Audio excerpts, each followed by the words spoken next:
الحمد لله رب العالمين والصلاة والسلام على رسوله الكريم محمد وعلى آله وأصحابه أجمعين وعلى من تبعهم بإحسان إلى يوم الدين. اما بعد، حضرات محترم، یہ ضروریات دین کورس کا سبق نمبر 23 ہے، جس کا موضوع ہے نماز کے طریقے کے دلائل۔ یہ اس موضوع کا دوسرا حصہ ہے۔ نماز کے 7 اہم مسائل کے دلائل کی وضاحت سبق نمبر 22 میں ہو چکی ہے۔ اب آگے سمجھیے۔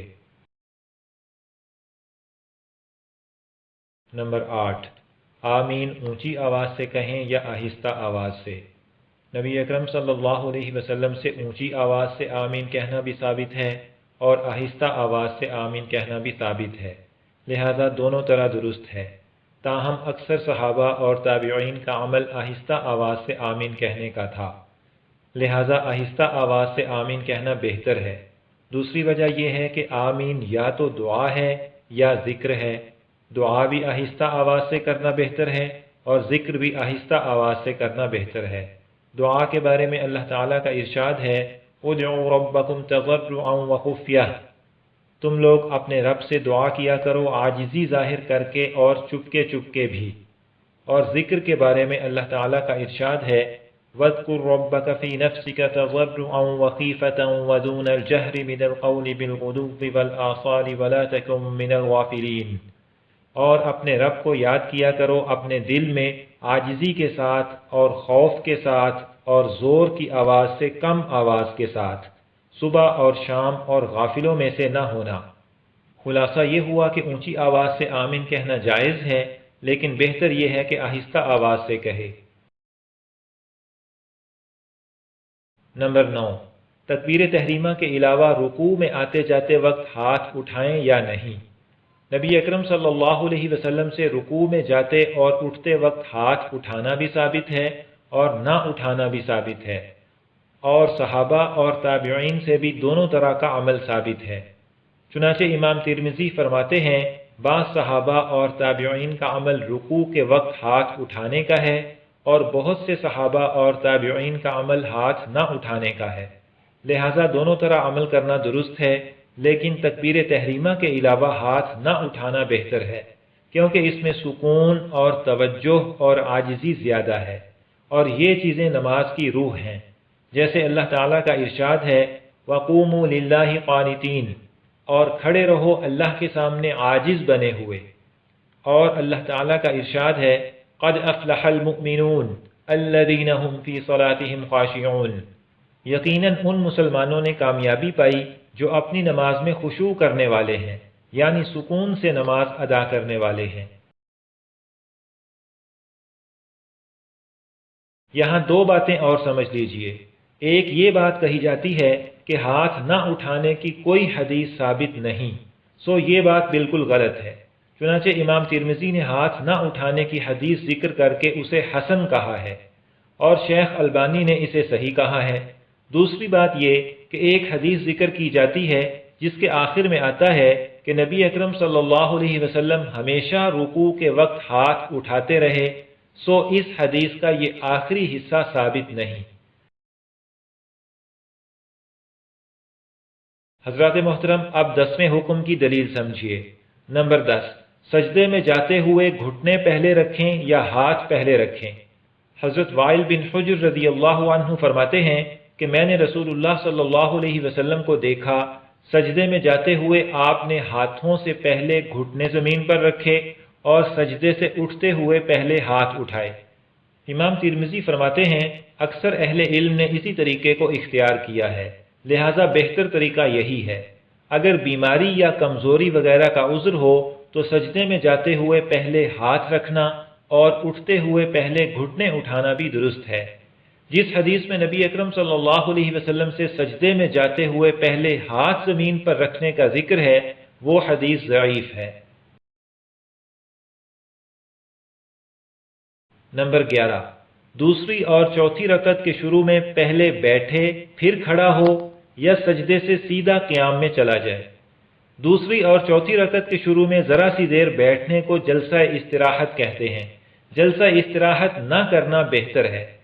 امام ترمذی فرماتے ہیں اہل علم یعنی صحابہ اور تابعین کی غالب اکثریت نے جلسہ استراحت نہ کرنے کو پسند کیا ہے۔ چونکہ صحابہ کرام سے جلسہ استراحت کرنا عام طور پر ثابت نہیں، لہذا نہ کرنا بہتر ہے۔ البتہ اگر کمزوری یا بڑھاپے وغیرہ کا عذر ہو تو پھر جلسہ استراحت کرنے میں کوئی حرج نہیں۔ قیام کی طرف آتے ہوئے زمین پر ہاتھ ٹیکنے کے بارے میں بھی یہی حکم ہے۔ نمبر 12، قعدے میں بیٹھنے کا طریقہ۔ حضرت وائل بن حجر رضی اللہ عنہ فرماتے ہیں کہ میں مدینہ آیا تو میں نے کہا میں رسول اللہ صلی اللہ علیہ وسلم کی نماز دیکھوں گا۔ پس آپ جب تشہد کے لیے بیٹھے تو آپ نے بیٹھنے کے لیے بایاں پاؤں بچھایا اور دایاں پاؤں سیدھا کھڑا کیا۔ امام ترمذی فرماتے ہیں اکثر اہل علم کا عمل اس حدیث پر ہے۔ اسی طرح حضرت عبداللہ بن عمر رضی اللہ عنہما فرماتے ہیں کہ نماز کی سنت یہ ہے کہ دایاں پاؤں کھڑا کرو اور اس کی انگلیوں کا رخ قبلے کی طرف کرو اور بائیں پاؤں پر بیٹھو۔ لہذا مسنون طریقہ یہ ہے کہ دونوں قعدوں میں دایاں پاؤں کھڑا کرے اور بایاں پاؤں بچھا کر اس پر بیٹھے، اور سرین پر بیٹھنا بھی جائز ہے۔ جس حدیث میں سرین پر بیٹھنے کا ذکر ہے اس کا مطلب ہے ایسے کرنا بھی جائز ہے۔ محترم سامعین، اب 13ویں حکم کی دلیل سمجھیے۔ نمبر 13، خواتین کے رکوع، سجدے اور قعدے کا طریقہ۔ حضرت ابن عباس رضی اللہ عنہما سے عورت کی نماز کے متعلق پوچھا گیا تو آپ نے فرمایا لپٹ کر، یعنی سب اعضاء کو خوب ملا کر اور سمٹ کر نماز پڑھے۔ رسول اللہ صلی اللہ علیہ وسلم کا گزر 2 عورتوں پر ہوا تو آپ صلی اللہ علیہ وسلم نے فرمایا جب تم سجدہ کرو تو بدن کا کچھ حصہ زمین پر رکھ لیا کرو، کیونکہ سجدہ کرنے میں عورت مرد کی طرح نہیں۔ حضرت ابن عمر رضی اللہ عنہما سے پوچھا گیا کہ عورتیں نبی اکرم صلی اللہ علیہ وسلم کے زمانے میں کس طرح نماز پڑھتی تھیں، تو آپ نے فرمایا 4 زانوں بیٹھتی تھیں، پھر انہیں حکم ہوا کہ خوب سمٹ کر بیٹھا کریں، یعنی سرین پر سیدھی بیٹھا کریں۔ لہذا خواتین دونوں قعدوں میں سرین پر ہی بیٹھیں۔ ان احادیث سے معلوم ہوا کہ عورت کی نماز کا طریقہ مرد کی نماز کے طریقے سے کسی حد تک مختلف ہے۔ اس پر چاروں فقہی مذاہب کا اتفاق ہے، اور اس فرق کی بنیاد یہ ہے کہ عورت کی نماز میں پردے کا زیادہ لحاظ کیا گیا ہے۔ اب یہاں 2 شبہوں کا جواب سمجھ لیجئے۔ ایک تو یہ کہ حضرت مالک بن حویرث رضی اللہ عنہ فرماتے ہیں کہ ہم لوگ نبی اکرم صلی اللہ علیہ وسلم کی خدمت میں حاضر ہوئے اور ہم نوجوان قریب تھے، 20 دن رات آپ صلی اللہ علیہ وسلم کی خدمت میں رہے۔ جب ہم واپس جانے لگے تو آپ صلی اللہ علیہ وسلم نے فرمایا اپنے گھر والوں کے پاس جاؤ، ان کے پاس رہو، انہیں دین سکھاؤ اور حکم کرو، اور تم نے جیسے مجھے نماز پڑھتے دیکھا ویسے نماز پڑھو۔ جب نماز کا وقت آئے تو تم میں سے ایک آدمی اذان کہے اور تم میں سے بڑا امامت کرائے۔ اس حدیث سے یہ ثابت کیا جاتا ہے کہ عورت کی نماز کا طریقہ بالکل وہی ہے جو مرد کی نماز کا ہے، اور دونوں میں کوئی فرق نہیں۔ سو اس حدیث سے یہ بات ثابت نہیں ہوتی، کیونکہ یہاں خطاب مردوں کو ہے۔ عورتوں کی نماز کے لیے دوسری احادیث اور دلائل کو دیکھنا ضروری ہے۔ صرف اس ایک حدیث کا سرسری مفہوم لینا اور دوسرے دلائل کی طرف نظر نہ کرنا یہ درست طریقہ نہیں۔ ایک مسئلے میں آنے والی سب احادیث کو پیش نظر رکھنا ضروری ہے۔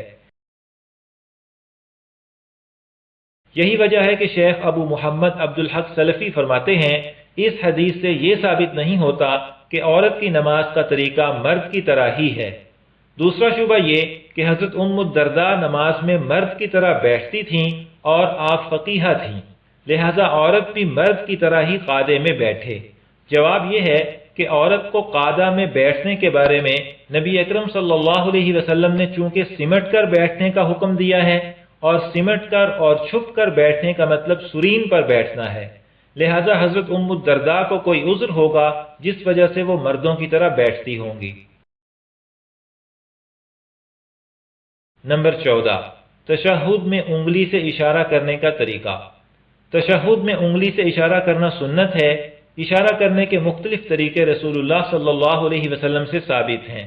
ان میں سے بہتر طریقہ یہ ہے کہ جب کلمہ توحید پر پہنچے تو 2 چھوٹی انگلیاں بند کرے اور درمیانی انگلی کو انگوٹھے کے ساتھ ملا کر حلقہ بنا لے اور شہادت کی انگلی کو لا پر اٹھائے اور الا اللہ پر گرا دے اور ہاتھ کو آخر تک ایسے ہی رکھے۔